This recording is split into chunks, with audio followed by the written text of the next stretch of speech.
Abhay Singh ji, doctor SP Yadav ji, पूर्व मंत्री अरविंद सिंह गोप जी, doctor Ashwini Singh ji, Yogesh Pratap जी, साबिर अली साहब, सरफराज सोनू जी और संचालन कर रहे राजेश दीक्षित जी, और इस कार्यक्रम के आयोजक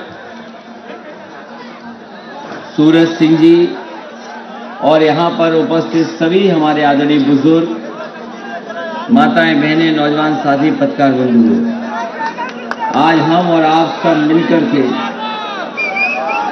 हमारे बीच में स्वर्गीय पंडित सिंह जी नहीं रहे, उन्हें याद कर रहे हैं। यहाँ जितने लोग भी बैठे हैं मंच पर और सभा में, ऐसा कोई नहीं होगा जिसने कंधे से कंधे मिलाकर के पंडित सिंह जी के साथ काम न किया हो। हम और आप लोग चाहे नाम भूल जाएं जो यहाँ मौजूद हैं, लेकिन पंडित सिंह जी ऐसे नेता थे जो हर एक कार्यकर्ता और अपने साथी को नाम से और पहचानते थे उसे। लगातार जीवन भर आपके बीच में और लगातार अपना पूरा जीवन उन्होंने आपके और समाजवादी पार्टी को बढ़ाने में गुजार दिया। मुझे याद है वो समय जब पहली बार मैं यहाँ पर क्रांति रथ लेकर के आया था और गोंडा जिला इतना बड़ा नहीं हुआ था, ना शहर इतना बड़ा था। मैंने कहा कि मैं पहली बार गोंडा जा रहा हूं। उस समय नेताजी ने कहा कि आप चिंता मत करना, वहां पंडित सिंह जी हैं और ऐसा साथी है समाजवादी पार्टी का जो पूरा ध्यान रखेगा। जब मैं क्रांति रथ लेकर के यहाँ आया, पुराने साथी जानते होंगे, पुराने यहाँ समाजवादी साथी मौजूद होंगे, वो जानते होंगे। जब मैं क्रांति रथ लेकर के आया, पीडब्ल्यू के वहां पर पहुंचा था मैं, और जब मैंने अंदर देखा तो कहीं भी खिड़की पे कहीं शीशे नहीं थे। पीडब्ल्यू का जो स्थान था वो रहने लायक नहीं था। उसी समय पंडित जी ने कहा कि आप आए जरूर हो, लेकिन गोंडा में कोई सरकारी ऐसी जगह नहीं जहां पर अच्छी तरह रह सको। उन्होंने उसी समय मुझे अपने घर लाकर के रुकाने का काम किया। मुझे याद है जब रथ में पहली बार आया था तो पंडित जी ने अपने घर लेकर के मुझे रुकाने का काम किया, और लगातार मैंने उन्हें, शुरुआत जब राजनीति की मैंने की थी तब से मैं देख रहा हूं। वो ऐसे साहसी व्यक्तित्व के नेता थे, वो किसी से भी टकरा सकते थे, और अगर उन्हें कभी किसी से मुकाबला भी करना पड़ा होगा तो पंडित सिंह जैसा नेता पीछे नहीं हटा, सामने खड़े होकर के मुकाबला किया। उनकी बातचीत करने का तरीका, उनका बातचीत करने का तरीका किसी को निराश नहीं करता था, कोई दुखी नहीं होता था। और मुझे याद है कभी कभी वो सत्य भी बोल देते थे, बहुत सख्त बोल देते थे, लेकिन उसके बावजूद भी उनके साथी उनका बुरा नहीं मानते थे। अगर उन्हें सख्त बोलना पड़ा तो वो सख्त भी बोल करके काम निकालने का काम अपने कार्यकर्ताओं के लिए किया। अगर कोई लोकप्रिय नेता यहाँ का है, मैंने कई बार गोंडा आकर के आपके बीच में कार्यक्रम किया है, पंडित सिंह जी इतना लोकप्रिय नेता हमें कोई दिखाई नहीं दिया जितना वो नेता हमारे लोकप्रिय थे। और सबसे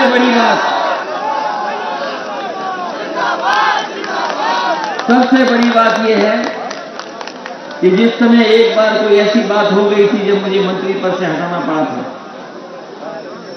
तो मैंने कहा इतने बड़े नेता हैं, इनको कैसे मंत्री पद से हटाएं। नेताजी ने कहा कि ये अपने परिवार का सदस्य है, अगर हटा भी दोगे तो बुरा नहीं मानेंगे। और मुझे याद है कि मैंने उन्हें हटाया और जैसे ही मामला दफा दफा हुआ वो पुनः मंत्री बनाए हैं। आज हम दुखी हैं, उनके परिवार के लोग आज सब इकट्ठे हैं। हमें इस बात का दुख है कि हमें और आपको नहीं पता था कि इतनी जल्दी हमारे बीच से चले जाएंगे। कभी किसी को नहीं पता होता है कि कब कौन चला जाएगा, लेकिन आज यादें उनकी हमारे साथ हैं, उनका काम हमारे साथ है। और जो रास्ता उन्होंने दिखाया समाजवादियों का, वो हमारी और आपकी जिम्मेदारी है कि हम गोंडा के लोग मिलकर के जो रास्ता पंडित सिंह जी ने बनाया उस रास्ते पे चल करके समाजवादी पार्टी को एक बार फिर मजबूत बनाने का काम करें। सूरज यहाँ पर है, सूरज सिंह यहाँ है, इन्होंने देखा है और इनके परिवार के सदस्यों ने देखा कि जब बीमार हुए तो क्या नहीं करना पड़ा। जहां इलाज करा सकते थे वहां इलाज कराने के लिए लेकर के गए।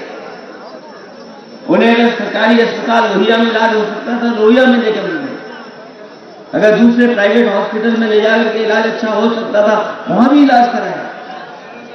एक अस्पताल से दूसरा अस्पताल से तीसरा अस्पताल, और एक समय ऐसा आया कि उन्हें इतनी जरूरत थी दवाइयों की और जो मशीनें होती हैं आखिरी वक्त पर जिस मशीनों से सांस दिलाई जा सकती है, हम लोगों ने भी संपर्क किया। सूरज लगातार संपर्क करते रहे और एक समय ऐसा आया कि शायद उन्हें लखनऊ से दिल्ली या हैदराबाद या किसी बड़े अस्पताल में ले जाना पड़ सकता है। सब तैयारी कर ली। एक आखिरी रास्ता वही था कि अगर हम लंग्स को ट्रांसफर करा दें या लंग्स को हम बदलवा दें या मशीन से चला दें तो संभव था उनका जीवन। लेकिन भगवान की यही इच्छा थी कि हम और सब परिवार के लोग जो कुछ कर सकते थे वो करते रहे। उन्हें पैसे की परवाह नहीं थी, उन्हें किसी चीज की परवाह नहीं थी। केवल उन्हें चिंता इस बात की थी कि पंडित सिंह जी का इलाज कहीं भी हो जाए, कहीं भी उनके लंग्स बच जाए, उनका जीवन बच जाए। यही पूरा परिवार, यही सूरज दिन रात सुबह शाम यही चिंता में डूबे थे। लेकिन भगवान की इच्छा ऐसी थी कि हम लोग नहीं बचा पाए। आज हमारे बीच नहीं है, लेकिन ये हमारी आपकी जिम्मेदारी बनती है कि वो जीवन भर गरीबों के लिए लड़ते रहे, आपको न्याय दिलाने के लिए लड़ते रहे। इसलिए एक होकर के इस बार उनका साथ देना और उनके बताए हुए रास्ते पर एक बार पुनः समाजवादी पार्टी को यहां से ऐतिहासिक जीत दिलाना है। मुझे आपके बीच में रथ के कार्यक्रम से जाना था, मुझे आपके बीच में रथ के कार्यक्रम से जाना था, लेकिन रथ का कार्यक्रम संभव नहीं था। इधर सभी पॉलिटिकल पार्टीज ने इस बीमारी को दोबारा देखते हुए सभी कार्यक्रमों को निरस्त किया है और आगे फैसला लिया कि जब इलेक्शन कमीशन अपना प्रोटोकॉल और नियम बना देगा तब जाकर के कार्यक्रम करेंगे। इसीलिए रथ का कार्यक्रम नहीं हो पाया। लेकिन जिस तरह की बीमारी है पता नहीं कब किसके साथ आ जाएगी। कभी कभी लगता है ये बीमारी है और कभी कभी लगता है कि पता नहीं बीमारी किस रूप में है, और फिर एक माहौल बना है कि बीमारी आ गई है। अगर ये बीमारी आ गई तो हमें और आपको सावधान रहना पड़ेगा, क्योंकि हमने अपनों को खोया है। ये सही बात है कि सबको बीमारी नहीं हो रही, लेकिन कई बार ये भी है कि अगर बीमारी आ गई तो इसका इलाज नहीं है। जिस समय ये नई नई बीमारी आई थी, लोगों को और डॉक्टरों को नहीं पता था। पूरे देश के डॉक्टर सब प्रयास कर रहे थे कि कैसे इस बीमारी से लड़ा जाए। उस समय भी जो इलाज मिल रहा था, कभी कोई दवाई खानी पड़ रही थी, कभी दूसरी दवाई खानी पड़ रही थी, तब जाकर के हम लोग अपना इलाज करा पाए हैं। और एक समय ऐसा देखा हम लोगों ने, जिस समय लॉकडाउन लगा, पूरे देश के हमारे मजदूर भाई पैदल पैदल चल करके आए। गोंडा में भी आपको पता होगा, न जाने कितने मजदूर भाई पैदल चल करके आए। बगल के जिले के बहराइच के लोगों को पता होगा, फैजाबाद के लोगों को पता होगा कि लॉकडाउन के समय पर उन्हें जहां कहीं भी थे, सरकार ने अनाज छोड़ दिया, वो पैदल पैदल चल करके अपने घर पहुंचे। कोई 400 किलोमीटर चल के आया, कोई 500 किलोमीटर चल के आया, कोई 1000 किलोमीटर चल के आया, कोई अपने इंतजाम से आया, कोई ट्रकों पर बैठ करके आया, और कई ऐसे लोग भी हैं जो साइकिल चला चला करके अपने घर पहुंचे थे। उस समय जब सरकार को मदद करनी चाहिए थी, तब भी सरकार ने मजदूरों की मदद नहीं की, उन्हें अनाज छोड़ दिया। और हम जानते हैं कि कई ऐसे हमारे मजदूर भाई हैं, वो घर नहीं पहुंच पाए, उनकी जान चली गई। किसी सरकार ने उनकी मदद नहीं की। अगर कोई मदद करने के लिए आगे आया तो वो समाजवादी लोग थे जो आगे आकर के मजदूर भाइयों के परिवार की मदद करने का काम किया। उन परिवारों की मदद हुई है, समाजवादियों ने की। और यह बहुत सारे समाजवादी लोग हैं जिन्होंने खाना बांट करके, अनाज बांट करके, राशन बांट करके, उस समय जब सरकार को मदद करना चाहिए था नहीं मदद की। हमारे अपने समाजवादियों ने और बहुत सारी एनजीओ संस्थाओं ने मदद की। और जब बीमारी आई तो लोग भागते रहे अस्पताल के लिए, बिस्तर के लिए, दवाई के लिए और ऑक्सीजन के लिए। हमें पता है कि बहुत सारी रिपोर्टें जो पड़ी हैं, उन रिपोर्टों में यह है कि अगर ऑक्सीजन समय पर मिल गई होती तो बहुत सारे लोगों की जान बच जाती। समय पर ऑक्सीजन मिल जाती तो जान बच जाती। लेकिन ये सरकार जो दवाई नहीं दे पाई, बिस्तर नहीं दे पाई, ऑक्सीजन नहीं दे पाई, जिसके कारण बड़े पैमाने पर लोगों की जान चली गई। आज स्वीकार नहीं कर रही सरकार इस बात को। आज सरकार ये भी नहीं कह रही कि कोरोना के समय कितने लोगों की जान गई। आज सरकार इस बात का भी नहीं स्वीकार कर रही कि हमारे किसानों का, गरीबों का और व्यापारियों का कितना नुकसान हुआ कोरोना के समय पर, बीमारी के समय पर। आज भी स्वीकार नहीं कर रही सरकार। ये भी नहीं स्वीकार कर रही है कि जिस तरीके से बीमारी आई, बड़े पैमाने पर नौजवानों की नौकरी और रोजगार छूट गए, कोई सरकार स्वीकार करने वाली नहीं और गिनती भी नहीं बता रही है। अभी जो विज्ञापन आ रहे हैं, बड़े बड़े विज्ञापन, अभी किसी सरकार ने ऐसे विज्ञापन नहीं दिए होंगे, झूठे विज्ञापन, जितने इस सरकार ने झूठे विज्ञापन दिए। अगर अखबार उठा करके देखें तो जितने विज्ञापन आ रहे हैं सब झूठे विज्ञापन हैं। एक भी विज्ञापन सच्चाई का नहीं है। और अब तो ये इस तरह गया है भारतीय जनता पार्टी का, इतना घबरा गए हैं वो समाजवादियों से, इतना घबरा गए हैं कि सरकारी पैसे से भी लाल टोपी पहन के विज्ञापन आ रहा है। ये इतने घबराए हुए हैं, इतना घबरा गए कि बताइए विज्ञापन में भी लाल टोपी पहन के आ रहे हैं। और वो तस्वीरें कौन भूल सकता है? बताओ, सबसे तस्वीरें देखी होंगी, वो मां गंगा की कितनी लाशें वहां बह रही थी। कोई ऐसा नहीं होगा जिसने वो तस्वीरें नहीं देखी हो। गाजीपुर से लेकर के उन्नाव तक और कन्नौज तक लगातार गंगा के किनारे वो तस्वीरें आई थी जिसमें लाशें बह रही थी। हजारों हजार संख्या में लोगों की जान गई। ये सरकार लकड़ी नहीं दे पाई। ये सरकार कह रही थी कि हम लकड़ी दाह संस्कार के लिए दे देंगे, लेकिन ये लकड़ी भी सरकार नहीं दे पाई। तो जो सरकार दाह संस्कार न करा पा रही है, जो सरकार ऑक्सीजन न दे पा रही है, जो ऑक्सीजन के साथ साथ दवाइयां या बिस्तर न दे पा रही है, उस सरकार से क्या उम्मीद करोगे आप? और अभी सुनने में आया कि बड़े बड़े मेडिकल कॉलेजों का उद्घाटन हुआ है। गोंडा में भी होगा मेडिकल कॉलेज का उद्घाटन? नहीं, मेडिकल कॉलेज उद्घाटन अभी शिलान्यास किया है। जो समाजवादियों के समय पर अस्पताल बना था, जो समाजवादियों के समय अस्पताल बना था, वही मेडिकल कॉलेज बन रहा है। और जो आखिरी समय पर शिलान्यास करता है, वो केवल शिलान्यास करता है। अगर इस मेडिकल कॉलेज को आज क्योंकि पंडित सिंह जी के हम याद कर रहे हैं, इसलिए आपको भरोसा दिलाते हैं, इसलिए आपको भरोसा दिलाते हैं। बीजेपी का जो काम करने का तरीका है, जो बीजेपी काम करती है, उनका काम करने का तरीका आपने देख लिया होगा। ये सड़क हमने बनाई थी समाजवादी सरकार ने। ये जो आपकी 4 लेन सड़क है, ये जो कन्नैलगंज होकर के आपको गोंडा को जोड़ रही है, जयवल और गोंडा सड़क, ये मैंने दी थी। और इसलिए दी थी क्योंकि उस समय की जो सरकार थी, उस समय मैंने मांग की थी कि जो बाराबंकी से लेकर के नानपारा तक सड़क है, जो आप डबल लेन पेड़ शोल्डर सड़क बना रहे हो, इस सड़क को मैं 4 लेन बनाना चाहता हूं। लेकिन उस समय की केंद्र सरकार ने वो बात नहीं मानी कि हम 4 लेन नहीं बना सकते।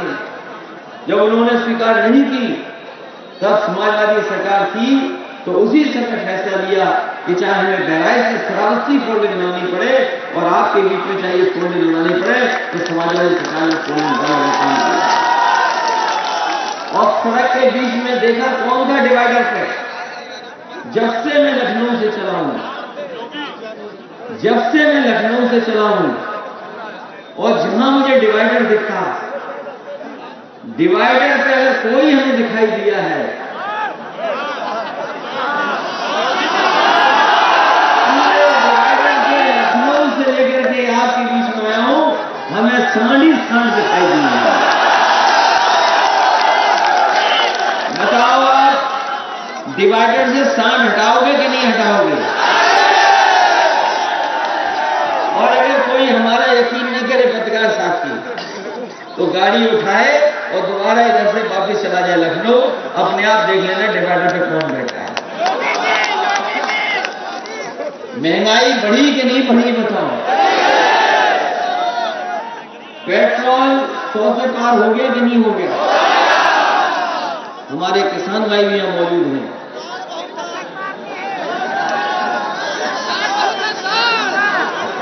हमारे किसान भाई हैं, बताओ खाद मिल गई कि नहीं मिल गई?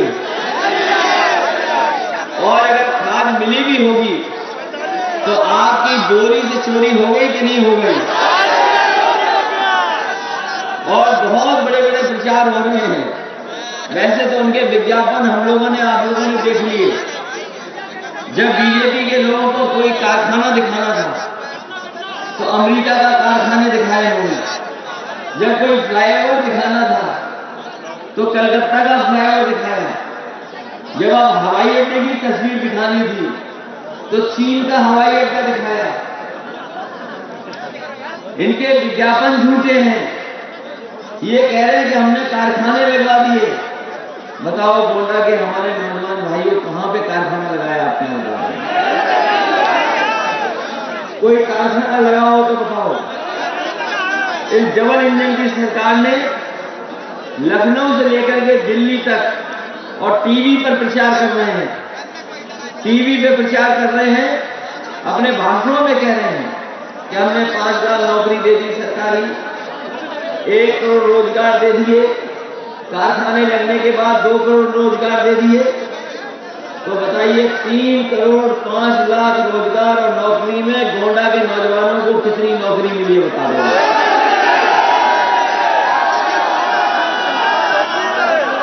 और इधर हमारे बाबा मुख्यमंत्री टैबलेट और लैपटॉप भी देखने लगे हैं, अभी बांट रहे हैं। गोंडा के कितने लोगों को मिल गया है?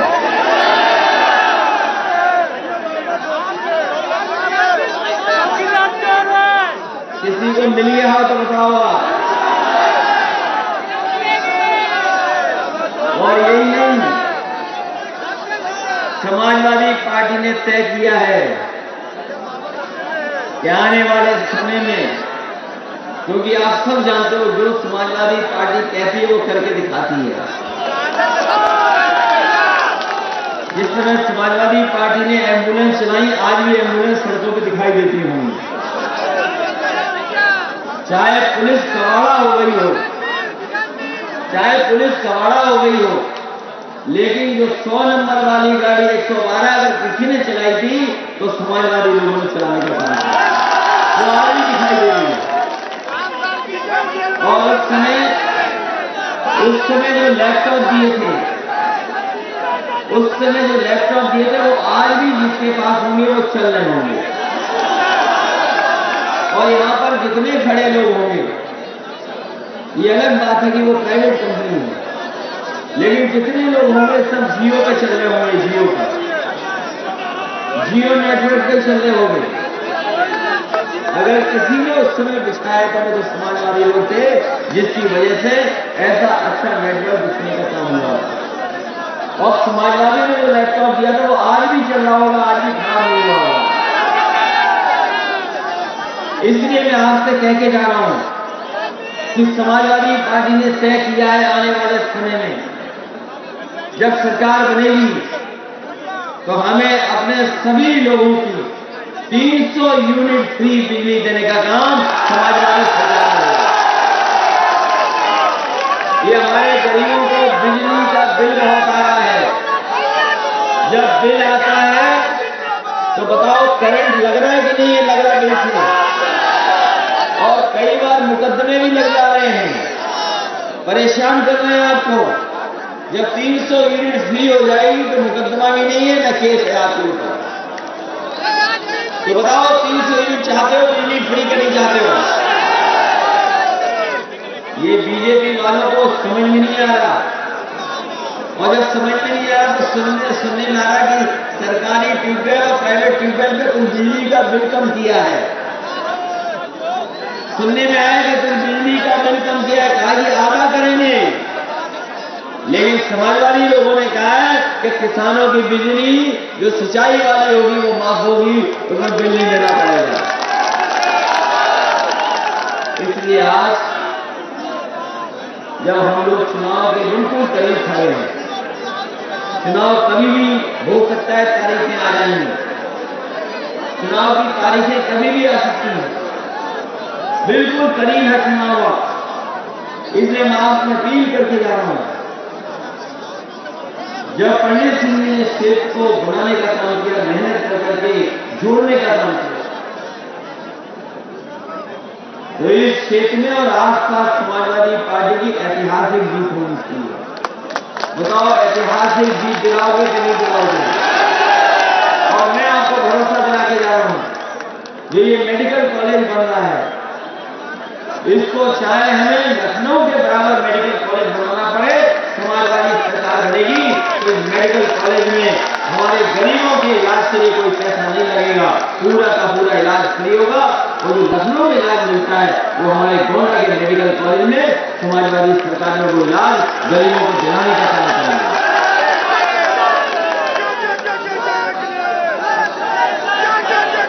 और गोंडा शहर बहुत पुराना है, अभी ये कस्बा ही है। इस सरकार ने बताओ अभी तक सीवर नहीं बनवा पाया। ये जो पानी है गंदा वो कहां से जाए? समाजवादी सरकार बनेगी तो सीवर लाइन भी बनाने का काम करेंगे। और अगर ट्रैफिक के लिए, यहाँ के लोगों के आने जाने के लिए अगर रिंग रोड बनानी पड़ेगी तो रिंग रोड भी बनाएंगे। और साथ ही साथ क्योंकि आज समय बदला है, हमारे नौजवान जानते होंगे, जो लोग थोड़ी बहुत टेक्नोलॉजी को समझते हैं वो जानते हैं कि समय बदला है, और समय बदलते हुए हमें अपनी पढ़ाई भी थोड़ी बहुत बदलनी पड़ेगी। आज ये नौजवान अगर चाहे तो मोबाइल से जानकारी के साथ साथ कुछ भी मंगाना चाहेंगे, कुछ भी व्यापार करना चाहेंगे, वो भी कर सकते हैं। इसलिए अगर पढ़ाई के लिए हमें अगर नया भी विश्वविद्यालय देना पड़ेगा तो समाजवादी सरकार में विश्वविद्यालय बनाने का काम हम लोग होना चाहिए, जिससे यहाँ पर पढ़ाई और समय के हिसाब से बिल्कुल उसकी पढ़ाई होनी चाहिए वो पूरी हो सके। हमारे आगे माता पांडे जी जानते होंगे, यूनिवर्सिटी दी थी, वहाँ जितनी समाजवादी सरकार ने बनाई उतनी ही बनी है, उसके आगे बजट नहीं दिया गया, अभी तक आधी अधूरी यूनिवर्सिटी बनी पड़ी है। साथ ही साथ हमारे किसानों की कोई मदद सरकार ने नहीं की। इस सरकार ने किसानों की मदद नहीं की, और जिस तरीके से महंगाई के कारण हमारे किसानों की कमाई आधी हो गई, इस महंगाई में किसानों की कमाई आधी हो गई और महंगाई दोगुनी कर दी, तो हमारा किसान खुशहाल नहीं हुआ है। ये सरकार लखनऊ और दिल्ली में दावा करती है कि किसानों के गन्ने का पूरा भुगतान हो गया, लेकिन अभी भुगतान नहीं हुआ है। हम अपने किसान भाइयों को कहते जा रहे हैं कि चीनी मिलों का पूरा भुगतान समय से कराने का काम समाजवादी लोग कराने का काम करेंगे।